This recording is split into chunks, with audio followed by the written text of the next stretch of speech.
quelle est selon toi la plus grande valeur ajoutée de l'approche multifonds pour le développement rural Hmm, ou les communautés locales? hmm.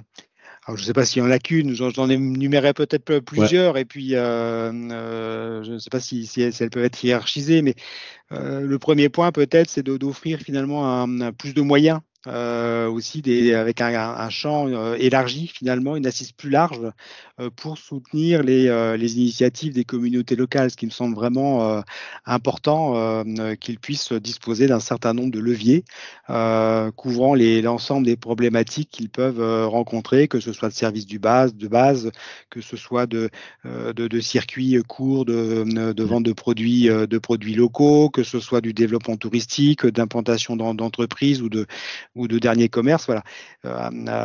Leader, bien entendu, qui est l'outil premier, je dirais, pour le soutien des stratégies locales, offrait déjà pas mal d'opportunités pour ça, mais en y intégrant d'autres volets, on peut encore aller plus loin et offrir des possibilités d'aller sur des projets peut-être plus structurants ou plus complets, en tout cas, et des stratégies plus larges Ouais. pour les territoires.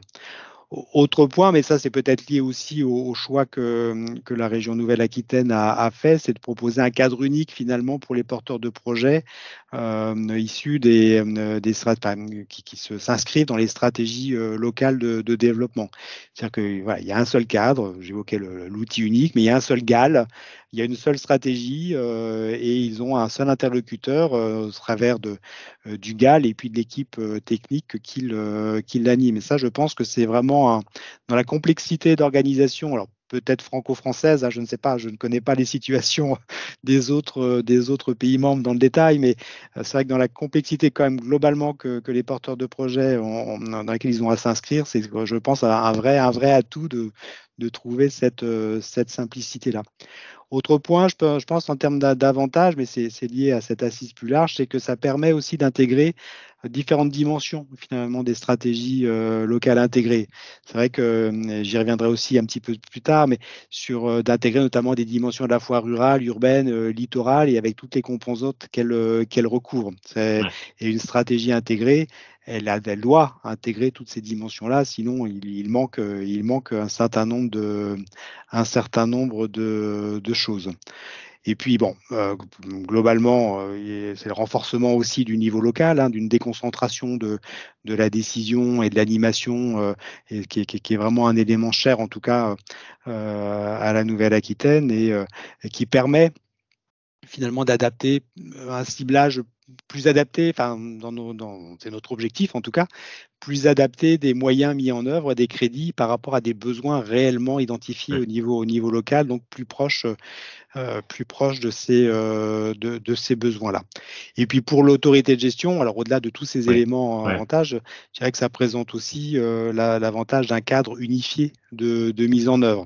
C'est vrai que je sais que d'autres territoires ont pu engager des approches multifonds, mais en mobilisant plusieurs outils, DLL, IT, etc. Ce qui, je pense, est peut-être compliqué. Alors peut-être que d'autres territoires ici pourront me contredire là-dessus, mais voilà, notre choix était vraiment d'avoir un outil unique et je Ouais. pense que c'est aussi un avantage pour nous de nous limiter dans la complexité de la mise en œuvre de tout ça. Il y a bien évidemment, et je viens d'en lister un certain nombre, beaucoup d'avantages à cette approche multifonds, mais il y a aussi quelques complexités Oui. auxquelles il faut malgré tout s'attendre. Alors, de plusieurs ordres, je dirais. Pour nous, en Nouvelle-Aquitaine, puisque l'élaboration des programmes et de ce volet-là en particulier a fait l'objet d'une concertation partenariale très large, hein, associant très largement les partenaires, dont les territoires eux-mêmes. Et une des problématiques a été de circonscrire le cadre justement de cette approche multifonds, le périmètre Mm. de cette approche multifonds, avec des demandes, notamment des collectivités les plus armées, disposant d'ingénierie, d'élargir cette délégation des LAL multifonds à d'autres axes que l'OS5 du programme FEDER-FSE, ce qui n'était absolument pas le choix de la région et la région est restée campée sur cette position. Mais en contrepartie, elle y a mis une partie conséquente de son programme sur l'OS 5. Elle a mobilisé une partie importante de l'enveloppe, puisque c'est plus de 17% quand même de l'enveloppe FEDER FSE qui est mobilisée sur l'approche territoriale. Donc c'est vraiment conséquent. Mais c'est vrai que c'est une négociation un petit peu compliquée avec un certain nombre de territoires. Deuxième point peut-être d'attention à avoir, c'est comment on articule finalement les stratégies locales avec les autres axes des programmes, notamment autour de cette notion des lignes de partage.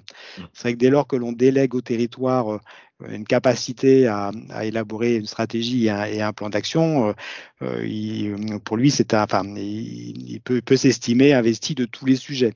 Mais notre rôle à nous a été beaucoup d'essayer de réguler les choses pour ne pas dédoubler finalement ce qui existait dans des autres axes du programme.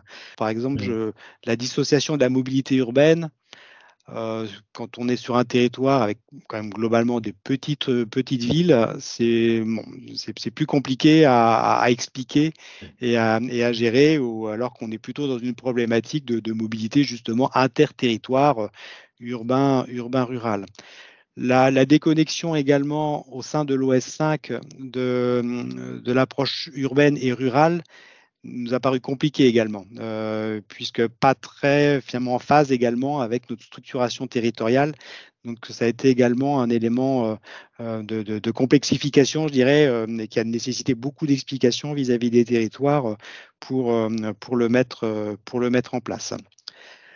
Autre élément peut-être de complexité par rapport au cadre multifonds, c'est qu'on dispose de cadres réglementaires et administratifs différents pour chacun de ces fonds-là. Il faut quand même le redire, c'est important, avec des modalités de mise en œuvre qui ne sont pas les mêmes, avec des modes de calcul de l'aide entre le FEADER et le FEDER qui n'ont rien à voir. Donc un même porteur de projet. En termes de complexité, c'est que j'évoquais tout à l'heure notre travail avec 54 territoires, donc 54 GAL. Donc c'est un vrai pari que la région formule sur leur capacité à mobiliser les fonds dans le cadre qui a été défini, mais c'est aussi un risque en cas de problématiques ou de problèmes, je dirais, pour trouver des projets de leur part, à leur niveau, et d'animer, de piloter finalement une politique qui, elle, est unique.